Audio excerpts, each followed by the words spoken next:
So welcome to the session. I think this is session number 19. We had started Sutra number 59 in my book, which is the second edition. This was on page 89.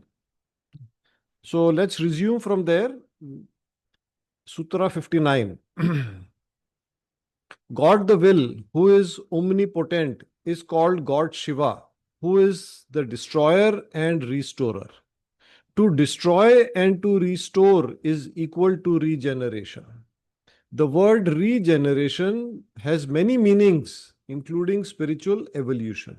So, just as a reminder of background, Master is talking about the three aspects of Supreme God: divine light, divine love, and divine power. All right. So here we have started with the God, the will. So the will aspect or the power aspect of Supreme God. And we had talked about this line, word regeneration has many meanings, including spiritual evolution. This we had discussed in the last session. So let's just talk about regeneration. What is the meaning of regeneration? So, in a sense, you can say it is the opposite of degeneration.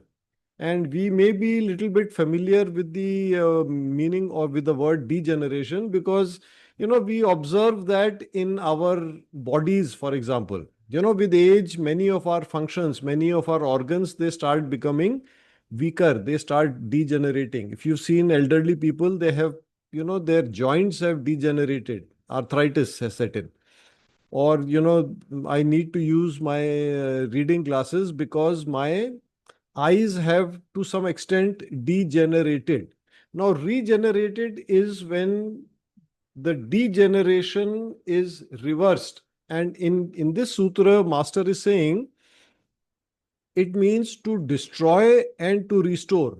It means to finish off the old version or the old form and then recreate a new form. Yeah.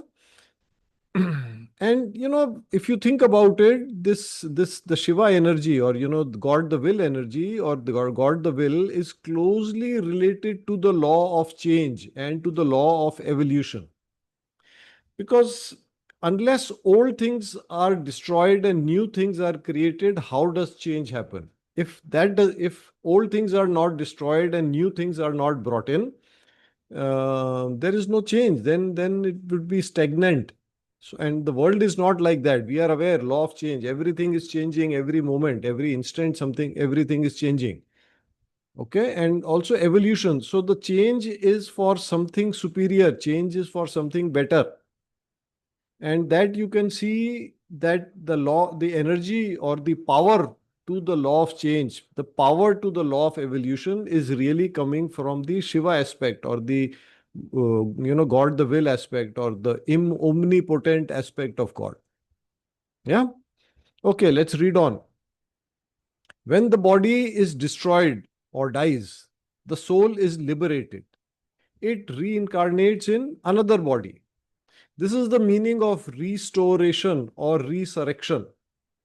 Through this process, the soul gradually evolves. So, we were talking about evolution, right? So, just to explain the terms resurrection, it is used with the capital R here because it relates to Lord Christ rising from his grave after his physical death. His body dies, but he resurrects after a few days. I think, if I'm not mistaken, that is what the Easter festival is.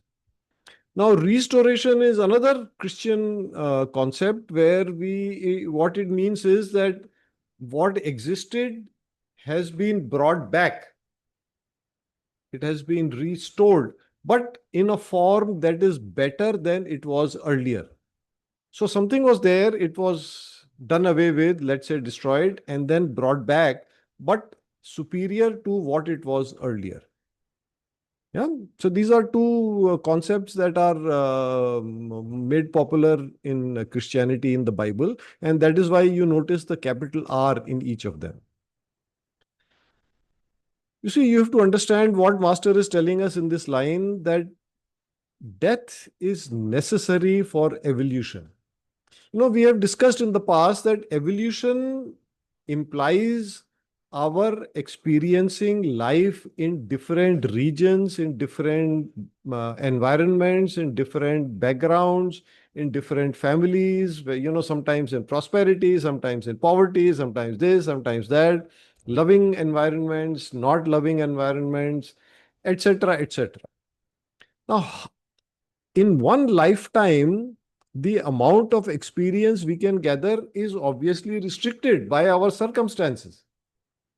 Hence, the necessity of reincarnation. The body has to die, the soul has to release the body, and then take birth again in some other religion, in some other caste, in some other region, in some other family, in different situations.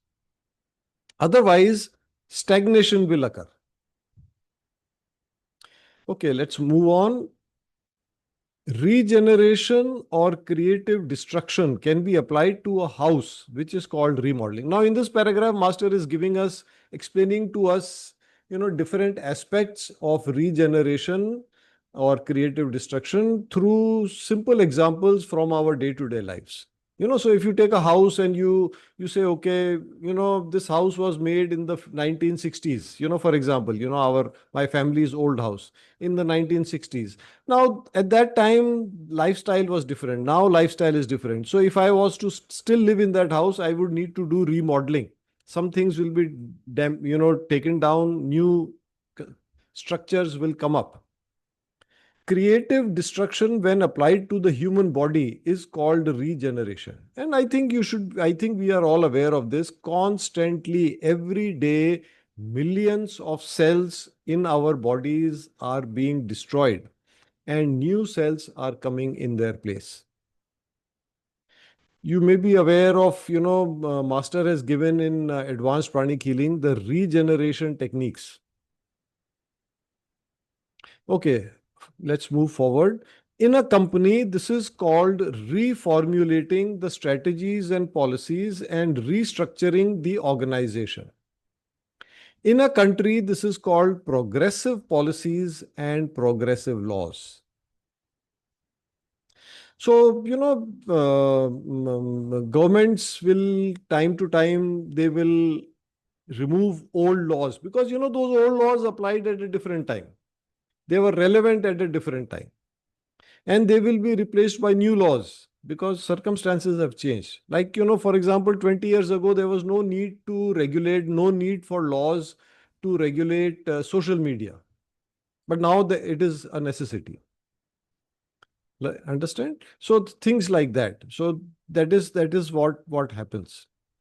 Old things have to be removed, new things have to replace. If you or your family members do investments, it happens in investments also. There are good companies, you invest in them, but over time you have to withdraw investment and invest somewhere else. Yeah. So this is all related to the law of change. If there is no regeneration, then we will have stagnation. And stagnation is the opposite of evolution. Right? In pranic healing, for example, we first cleanse and then we energize.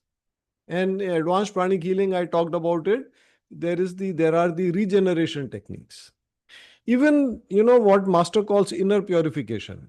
So character development or inner reflection, firm resolution. What are we trying to do?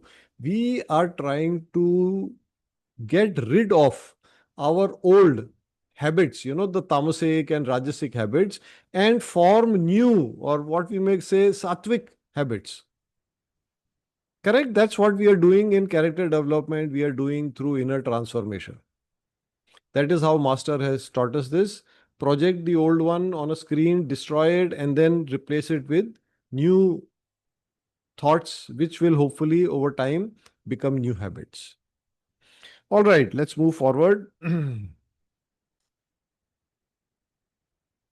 Sutra number 60. God the love, who is omniprovident, is called God Vishnu, who is the preserver. As stated earlier, to love is to provide, and to provide is to preserve.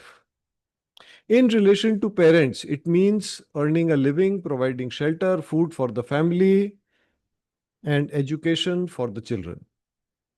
In relation to the government, the act of providing and preserving is called the social security system.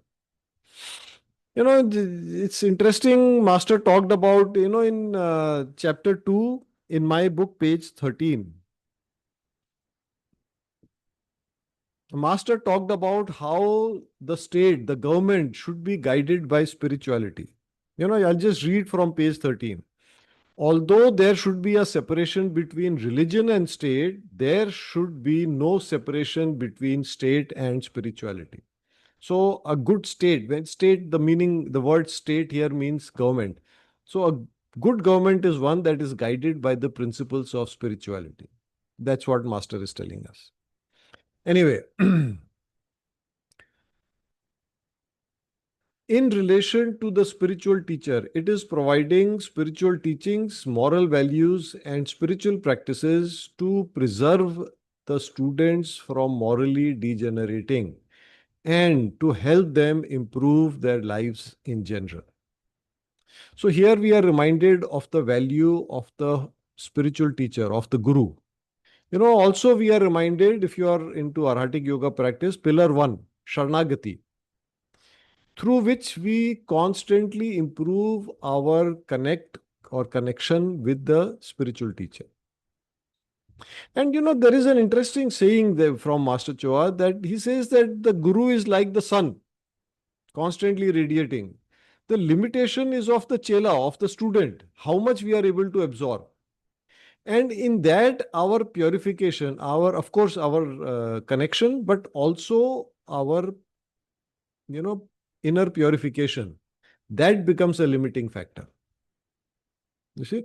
And you see, if you see the role of the spiritual teacher, not only spiritual teachings, moral values, spiritual practices, but also the teacher, especially my teacher, Master Choa, his teachings have helped improve the lives of his students in general, not just limited to spirituality, but in terms of health, in terms of prosperity, in terms of success in life. We are all working, we do something or the other. How successful are we? Relationships, and so on. Every aspect of life, the guru is able to help us regenerate, because we had a method of living our lives. With the guru, we have removed the old method or destroyed the old method and adopted new methods. What we also call inner transformation. Old ways of thinking, old ways of behavior, they have been dropped and new ways have come in. And not just for spirituality, but even in matters of health and prosperity and so on. I don't know if you are fond of Master Choa's in Advanced Pranic Healing book, there is a chapter on preventive healing. I think it is a marvelous, marvelous chapter. We must, I would strongly, request and suggest that please read that again and again and see how much of that you are following. And you will see not only your health, but even your relationships, even your emotional health will start improving. And talking about Master Choa's impact on my life, or how his teachings have helped transform, get rid of old habits, form new habits. Most of us have or have had this habit that something unpleasant happens to us. There is some fear or anxiety or worry, some cause for that. What will happen if this will happen? What will happen if this? Why did this person talk to me like that? And that becomes persistent. You want to sit and study something, or you're talking to somebody, or you are engaged in some work, but that thought, that unpleasant negative thought keeps coming, that painful memory keeps, it persists, it comes again and again and again, right? I hope you understand what I'm talking about. I hope you have also experienced that. Now, Master Choa has said, or he gave us this simple technique of cut. Just detach yourself from that thought form. Just externalize it and say cut, cut, cut. Now, it may sound too simplistic to be effective, but let me tell you from my personal experience, it really, really works. And it has caused such a transformation that, something happens and I'm able to detach from that. Maybe not instantly, but in short time. So, it's marvelous how the teachings of the Guru help us regenerate our way of living life. All right, let's move on to the next sutra. Sutra number 61. God the Omniscient is called God Brahma, who is the creator. By the way, earlier we have seen a word Brahman, Brahman. And now we are seeing the word Brahma. The two are different. The word Brahma refers to the light aspect or the knowledge aspect or the creator aspect of God. Brahman, the other term with an N at the end, refers to the absolute supreme God. Okay? All right, let's read again. God the omniscient. Omniscient means all knowing. Is called God Brahma, who is the creator. God is all knowing. God being God cannot manifest as sterile intelligence. God manifests as active intelligence, as creative intelligence. Therefore, God is not only omniscient, God is the creator. You see, you have to understand, Master always used to emphasize, Master Choa, that there is a difference between sterile knowledge or sterile intelligence and active intelligence or creative intelligence. Sterile intelligence means you know everything, but nothing happens. You don't know how to make use of it. You don't put it to use. Or, for example, I applied to myself. I know a lot about some subject, but I never put it to use. I don't do anything with it. I don't use that knowledge to create something new, to add some value to the world. So just knowing versus what you know, you make use of it. So what Master is saying is God is not only omniscient, all knowing, but God manifests as active intelligence, creative intelligence. God is the creator. I'm sure you've come across many people who are extremely intelligent, extremely knowledgeable, but they never apply themselves. They never get anything done. Master Choa jokingly used to use the term NATO, N-A-T-O, no action, talk only. So he used to say that he is a NATO, no action, talk only.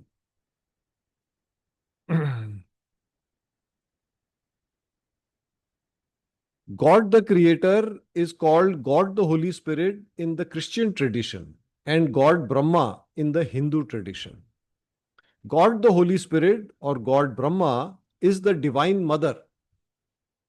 Now, interesting concept.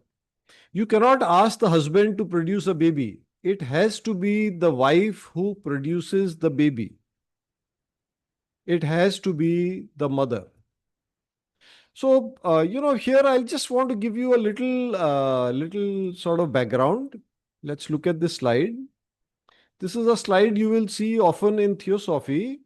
You know, so this thing here, can you see where my thing? This is the Supreme God. Now, there are three aspects and three outpourings. One outpouring from each aspect, and that is what has led to the creation of this entire world that we see. You know, just also, just quickly take a look at Sutra number 26. Their master said, God the Father, God the Mother, or, Purusha and Prakriti, they combine to form the universe.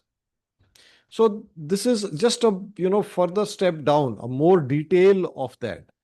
The three divine aspects, they produce an outpouring each.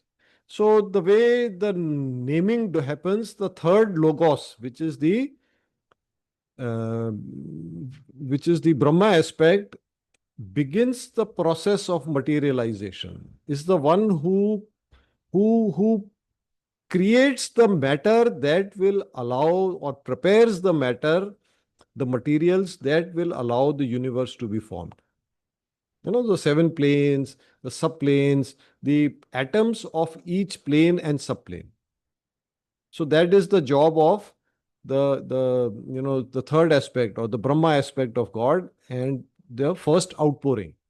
The second outpouring then is the love aspect or the Vishnu aspect, where the bodies are formed, or the material is prepared for the bodies. And the third then is the Shiva aspect, where the individualization happens, the souls get attached to the bodies. Yeah. This is available on the internet. Please look for it, or if you need more help, then just contact me and I will guide you to more material on this. By the way, Shriram, Shriram has who's a prominent person in our pranic healing world. He has written an excellent book on theosophy. I think he calls it Introduction to Theosophy or something like that. Very, very simply, he has explained all this. So I would suggest, if you have an interest in study, get that book and study it. Maybe later, sometime, if you guys are interested, we can do a book study of that book. Yeah. Now, another concept that Master is not talking about here, but allow me to bring into you, because God the Mother aspect also sometimes refers to the feminine aspect of the Trinity. So, for example, with Lord Vishnu or with Vishnu, there is Lakshmi. With the Brahma, Saraswati, and I'm using the Indian names, and with Shiva, Parvati. So, God the Mother aspect. I won't discuss it much, but that is another part of this whole explanation where, how should I put it? Actually, the best way to understand this is another book by Master Choa, The Inner Secrets of Hinduism Revealed. Their master has given a beautiful, beautiful explanation of, the female or the feminine aspects. You see, we are the pure souls. We are completely non-material, but we are taking birth in a material world. We have to use materials to evolve, to gain experiences. Now, that is where the mother aspect or the feminine aspect, which is related to the form, is coming in. Because without that, our ability to use the form properly will be limited. All right? Do we have enough time? Yes, we have time for one more sutra. In the Islam tradition, some of the different aspects of God are known as the 99 names of Allah. Let's read the next one also. 64. God the will is called in Arabic Al-Muqtadir, which means Allah the powerful. God the love in Arabic is Al-Wadud, which means Allah the loving. God the creator in Arabic is Al-Khaliq, which means Allah the creator. So, this is one of the things we have to be grateful to Master Choa for, that he is helping us see the universality of spiritual knowledge in all religions. They may look different, but at the core, in essence, they are all teaching the same things. Yeah. So we've looked at the Hindu names, we have looked at the Christian names. Now here we are looking at the Islam. In Islam also, apparently there are the three aspects of God, and in fact 99 names of Allah.